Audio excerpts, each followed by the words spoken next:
nagsalita ito silang Gordon, parang nagdirilon. Kaya bright sila na pinuputol. Hindi talaga nakakasagot. Walang sagot, so walang totoong lalabas.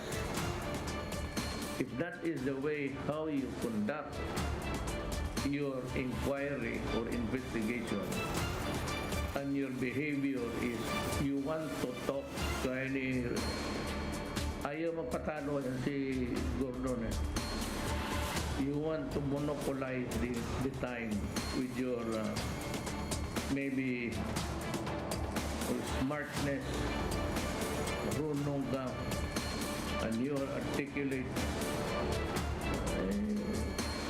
Okay lang yan, pero yung bastusin mo, laduke, pa-testify na kasi, kaya ano ko.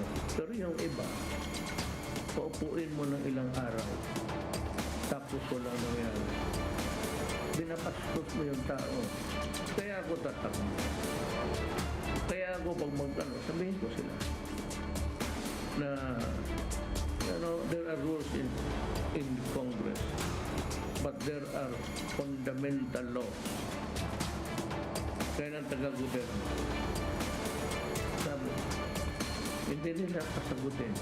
Then at the end, yung theory nila, yun ang masunod. The news day continues here on One News Now. I'm Charles Lejano. We have some breaking news. Cebu City Mayor Edgar Labella has passed away. He was 70 years old. Details of his death have yet to be disclosed. However, Labella has been diagnosed with sepsis and had been battling pneumonia for months.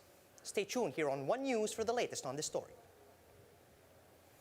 Meanwhile, the Octa Research Group says the country's daily caseload might plummet to around 500 per day by Christmas. Octa's Professor Guido David tells One News' The Chiefs that the downtrend in cases can be sustained with continued vaccination and the public's adherence to health protocols. David says they're not seeing significant spikes in infections, despite some reports of crowding or mass gathering. The expert says this is a sign that the vaccines are working. He warns, however, that the public should still avoid potential super spreader events, despite the lower risk of infection. If our projections are correct, na baka bumaba na siya to 1,000 daily by end of November and maybe even down to 500 by Christmas sa buong country.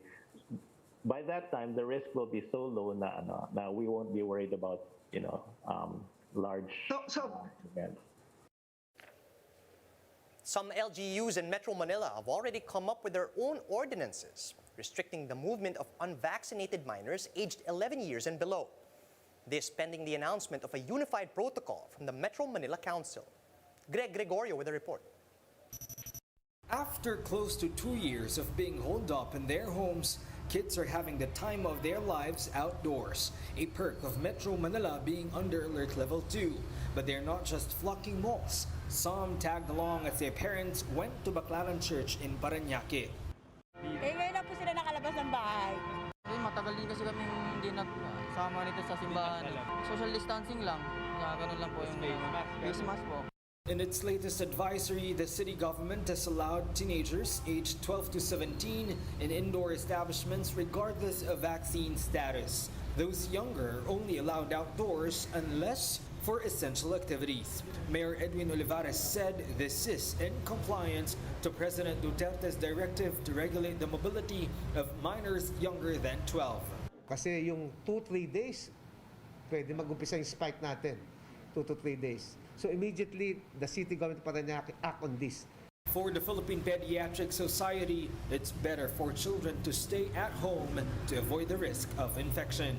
We just exercise due diligence kung tayo ay lalabas for a very good reason. Dahil ang mga bata po, walang bakuna. But Presidential Advisor for Entrepreneurship Joey Concepcion tells Business World Live there should be some leeway for minors, especially as the holiday season nears. What's important is that establishments adhere to health protocols. I think the government should allow the minors, the younger 11 below, and maybe cut it off and avoid toddlers, because families want to spend Christmas together. And the malls is like our park. For News 5, Greg Gregorio, we are One News. The vaccine expert panel says the booster strategy is all about timing. Having these too soon will not yield additional immune response, while taking these too late will not save already dying antibodies. Mobile journalist Jacob Lazaro gives us the front seat to the story.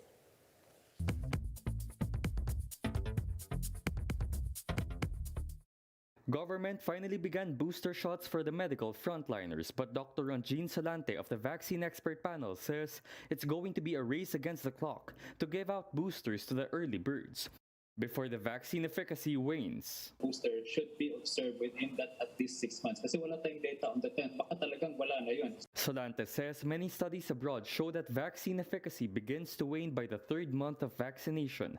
It's been 9 months already since the country began its vaccination drive in March, beginning with medical frontliners and senior citizens. Vaccine experts are concerned that by the 10th or 12th month without boosters, the body's COVID-19 antibodies could have completely disappeared. The health department, it hopes to begin booster shots for senior citizens and those with comorbidities by next week. But at the same time, the country is grappling with vaccine logistics and vaccine hesitancy. So far, 40.1 million Filipinos have been given at least one dose of the COVID vaccine, or roughly a third of the population. Vaccine expert panel head Tornina Gloriani urged the public not to delay getting boosters as soon as they become eligible. So we are actually opting more for homologous, pareho. Likewise, Salante cautioned getting the 3rd dose too early, as doing so could have little to no effect on your immunity. For now, the health department is not sure on how long will booster immunity last. But Salante says based on recent studies, those who got their 3rd dose showed 2 to 3 times more antibodies compared when they got their 2nd dose. Mobile journalist Jacob Lazaro, we are One News.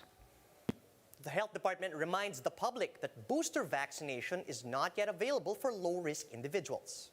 The agency says it's crucial to first secure primary doses for everyone eligible before non-healthcare workers can start getting their booster shots. For now, booster vaccination is available for healthcare workers, and the DOH says this decision is still risk-based and rollout to other priority groups will be implemented on a phased approach. The Philippines is set to welcome international tourists soon. Tourism Secretary Berna Romulo Puyat says that the Interagency Task Force has approved in principle the entry of fully vaccinated tourists from green list areas. A special technical working group on travel has been tasked to come up with guidelines for the final approval of the IATF, and only those vaccinated with brands recognized by the Philippine FDA will be allowed to enter the country.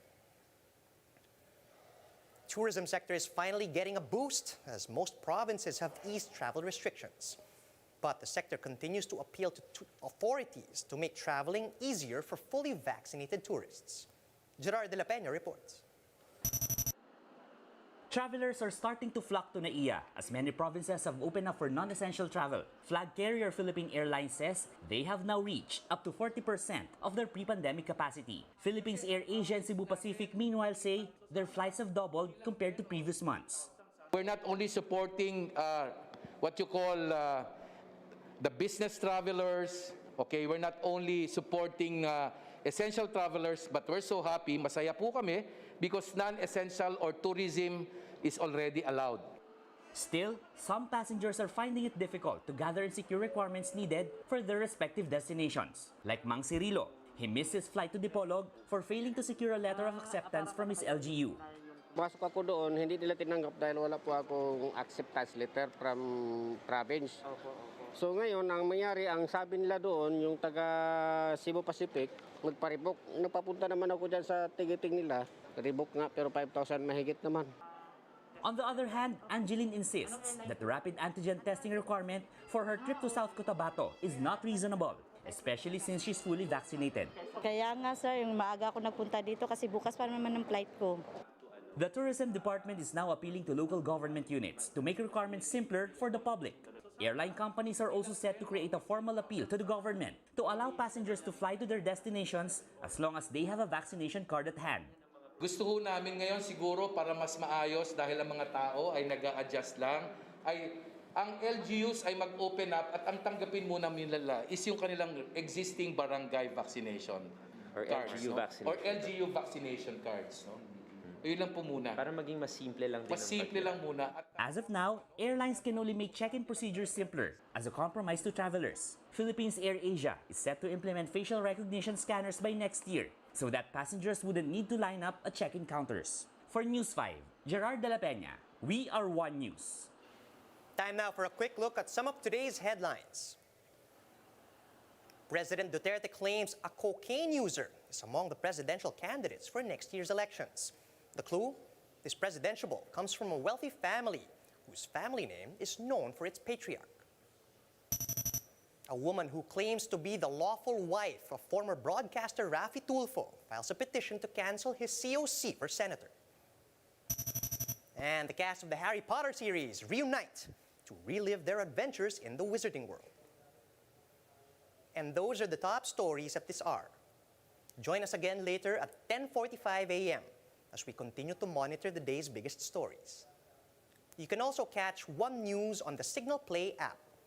Just register for a free account at www.signalplay.com so you can stream One News live anytime and anywhere.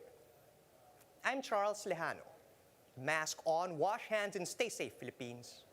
We are One News.